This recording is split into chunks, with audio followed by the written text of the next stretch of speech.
Durante esta presentación hablaremos sobre la viscoelasticidad. Empezaremos con un poco de historia, para dar paso al concepto de viscoelasticidad. Después, explicaremos qué es la deformación por fluencia lenta o creep y la relajación. Veremos los tipos de viscoelasticidad que existen, como serían la viscoelasticidad lineal y la no lineal, y para ver un poco mejor qué es la viscoelasticidad lineal, expondremos un poco algunos modelos de viscoelasticidad lineal. Para terminar, os dejo algunas páginas web donde podréis informaros un poco más sobre este tema. La historia. Para comprender mejor algo, debemos conocer su historia. La historia de la viscoelasticidad comienza con el genio científico inglés Robert Hooke.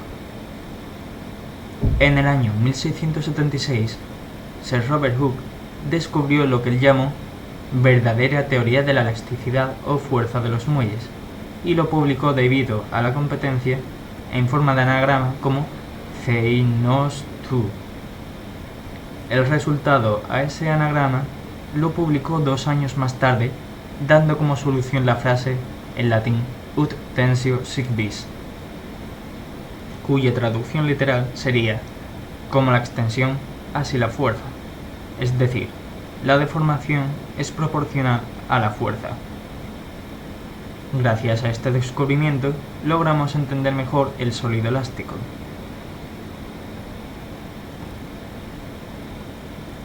10 años después, en el año 1687, Sir Isaac Newton recoge y publica sus descubrimientos sobre mecánica y cálculo matemático en su obra Philosophiae Naturalis Principia Mathematica.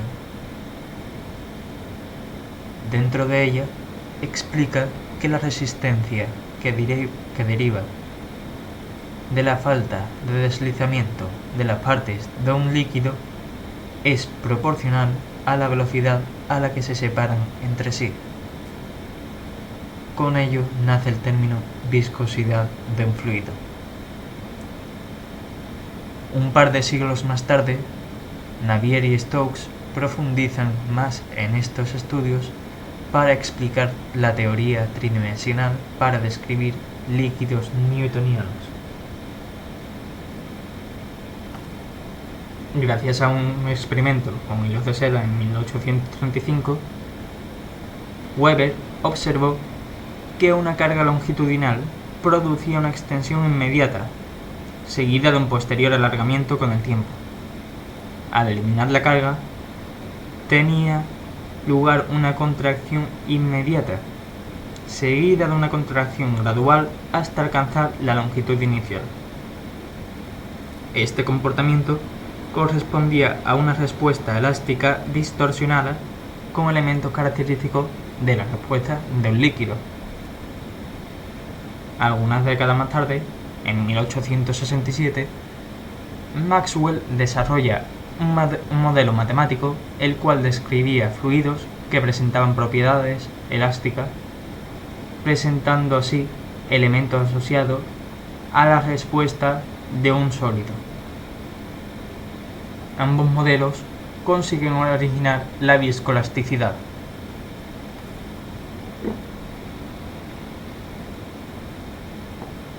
El concepto de viscoelasticidad. La viscoelasticidad es un tipo de comportamiento que presentan ciertos materiales que exhiben tanto propiedades viscosas como propiedades elásticas cuando se deforman. La elongación en material viscoelástico depende tanto de la tensión como del tiempo que ésta es aplicada. El comportamiento de muchos sólidos se aproxima a la ley de Hooke, el comportamiento elástico, en infinitesimales deformaciones, y el de muchos líquidos se aproximan a la ley de Newton, el comportamiento viscoso, para velocidades de deformación bajas. Para estudiar la viscoelasticidad de una sustancia es esencial conocer el número de Deborah, al que denominaremos D, que caracteriza la capacidad de fluidez de un material. Cuanto menor sea su valor y se obtiene a partir de la relación entre el tiempo de relajación de ese material y un tiempo característico del proceso de deformación al que se ve sometido una determinada sustancia.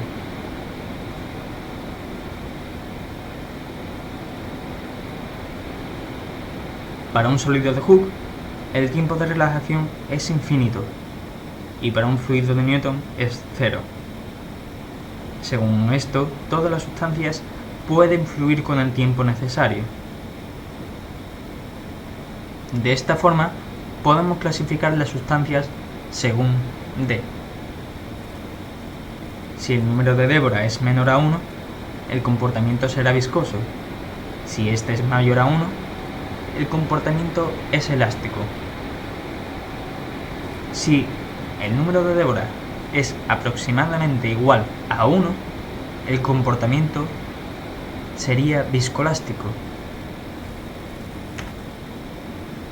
En un diagrama donde relacionásemos la deformación con el número de Deborah, podemos distinguir tres zonas.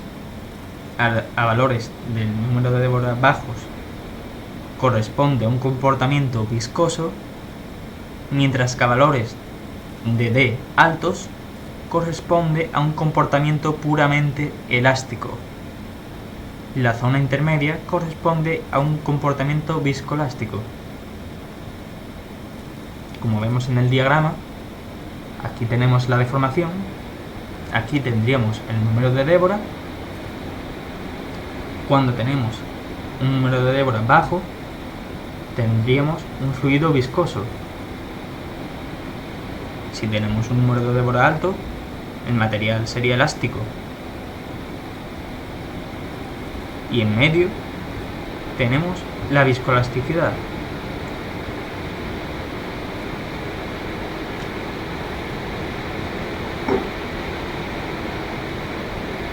¿Qué es la deformación por fluencia lenta o creep y cuándo ocurre?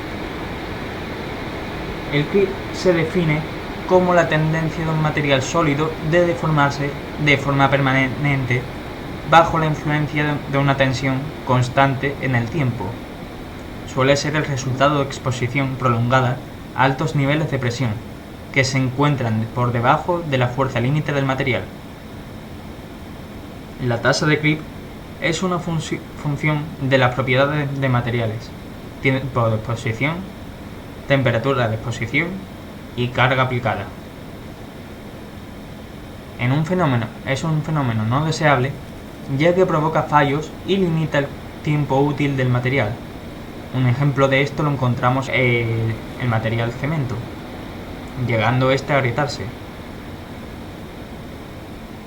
La primera gráfica muestra la tensión aplicada al material en función del tiempo y la segunda, la deformación respecto al tiempo. Como vemos en la segunda gráfica, mientras hay tensiones actuando, estamos en la etapa de creep, donde el material se está deformando. Y una vez desaparecen estas tensiones, a medida que avanza el tiempo, comienza a aproximarse a su forma inicial. Cuanto más elástico sea el material, recuperará más su forma inicial tras su relajación. Tipo de viscoelasticidad. Existen dos tipos de comportamiento viscoelástico. En esta presentación daremos una introducción a ambos y veremos algunos modelos de viscoelasticidad lineal. La viscoelasticidad lineal. La viscoelasticidad lineal es una teoría de un material ideal en el cual hay una relación lineal entre la tensión y la deformación a cualquier tiempo dado. En este caso, las deformaciones son pequeñas y ocurren en tiempos cortos. Las funciones de creep y relajación son separables. Modelos de elasticidad lineal. Antes de explicar los modelos más complejos, como serían los modelos de Maxwell y Kelvin, vamos a empezar con los más simples, los cuales son menos exactos, ya que tienen en cuenta menos parámetros, pero nos ayudarán a entender mejor aquellos más complejos. Como bien describe el término viscoelasticidad, para comprenderlo tenemos que estudiar tanto su parte elástica, el sólido elástico, como su viscosidad, el fluido viscoso lineal. El sólido elástico lineal. Si vemos el objeto a estudiar como un muelle, vemos que la deformación es proporcional a la tensión aplicada e inversamente proporcional a la constante elástica del material. Hallamos así la ecuación intrínseca, que sería esta, la cual, si despejamos la tensión, obtenemos la ley de Hooke. De esta manera logramos ver el creep del material. Para ver su estiramiento o complianza, tenemos que simplemente cambiar la constante elástica del material por J.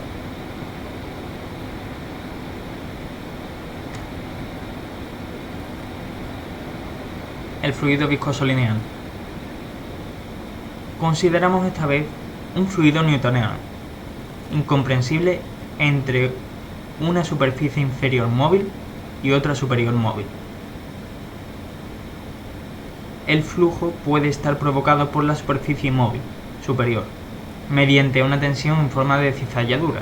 De esta forma, la parte superior del fluido viscoso se moverá a una velocidad v pegado a la superficie móvil, y la parte baja del fluido quedará estática, unida a la superficie estática.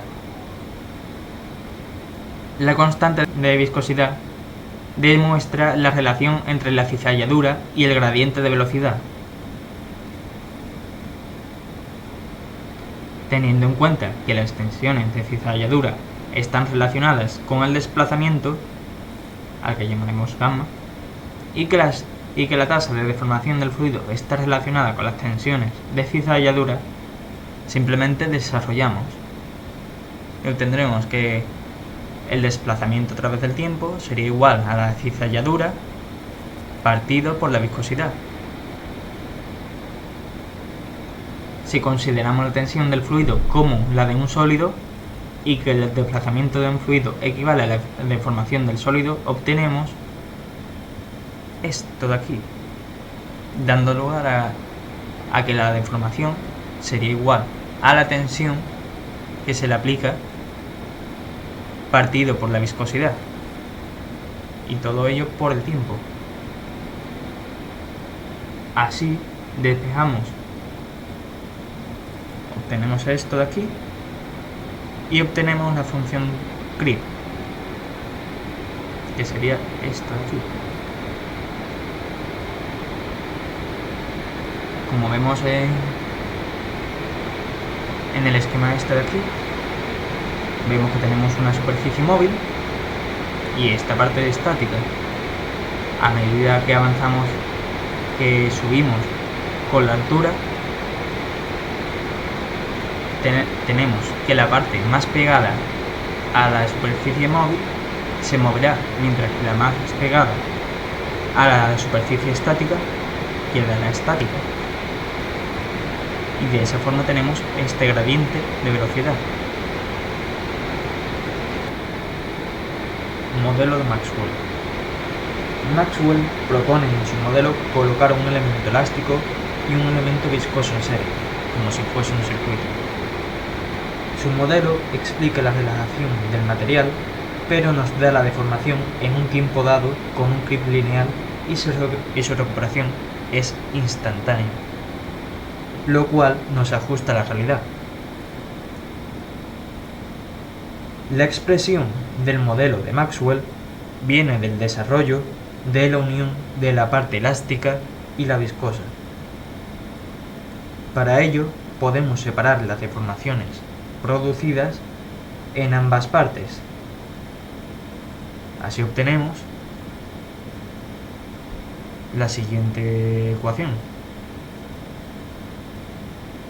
Tanto para la parte elástica como para la viscosa, respectivamente. Para hallar su expresión general, tenemos en cuenta que se encuentran en serie sus elementos. Podemos despejar la deformación elástica de la ley de Hooke y la deformación del fluido, la fórmula del fluido viscoso lineal que antes hemos expuesto.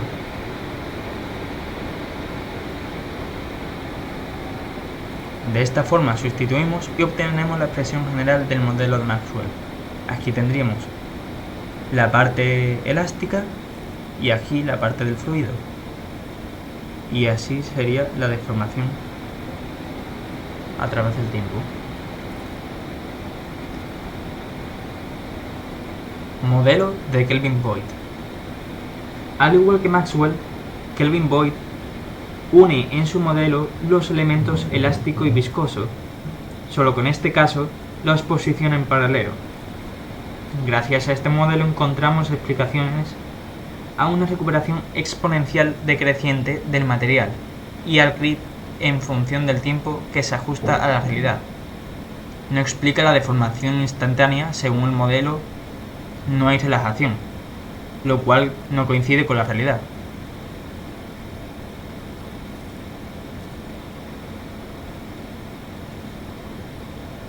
Ahora, como se encuentran en paralelo sus elementos, podemos despejar la tensión de la ley de Hooke. Y la tensión del fluido la despejamos también de la fórmula antes expuesta del fluido viscoso. De esta forma solamente tendríamos que sustituir y obtenemos la expresión general del modelo de Kelvin-Voigt.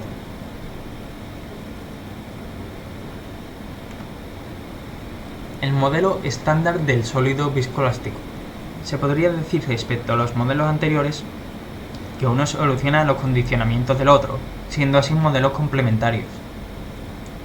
Este modelo soluciona esas limitaciones que presentaban uniendo a ambos. La complejidad del modelo es mayor y atiende a comportamientos más realistas.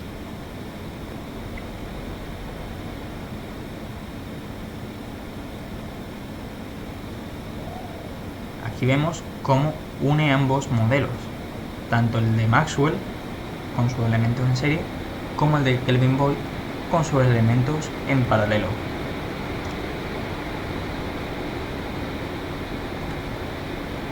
El modelo de Burgers. Al no ser del todo fiables los modelos descritos anteriormente, Burgers crea el suyo propio, combinando en serie un subelemento de Maxwell con uno de Kelvin-Voigt. La expresión general del modelo de Burgers es la siguiente, que es esta que tenemos aquí. La M esta corresponde a que es un subelemento de Maxwell, y la KV estas de aquí se refiere a que son subelementos de Kelvin-Voigt.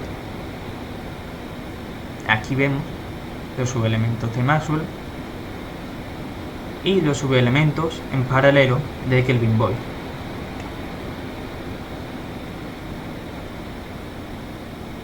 Introducción a la viscoelasticidad no lineal. A diferencia de la viscoelasticidad lineal, en la viscoelasticidad no lineal, las funciones de grip y relajación no son separables. Este tipo de viscoelasticidad se suele dar en deformaciones mayores, si el material cambia sus propiedades bajo alguna deformación, si los tiempos son lo suficientemente largos o si interviene algún otro tipo de relajación. Mientras que las ecuaciones de viscoelasticidad lineal predicen una viscosidad constante e independiente del esfuerzo cortante, de igual modo que la ley de Newton, las sustancias presentan una disminución de la viscosidad con la velocidad de cizalla. Aquí vemos, por ejemplo, un coche que se ha estrellado y se ha producido una gran deformación. En este caso tendríamos una viscoelasticidad no lineal. La bibliografía. Aquí os dejo algunos sitios web donde podréis verificar que esta información que os he dado es verdadera, y donde, si queréis, podréis estudiaros un poco más en profundidad estos temas para vuestro interés. Eso ha sido todo.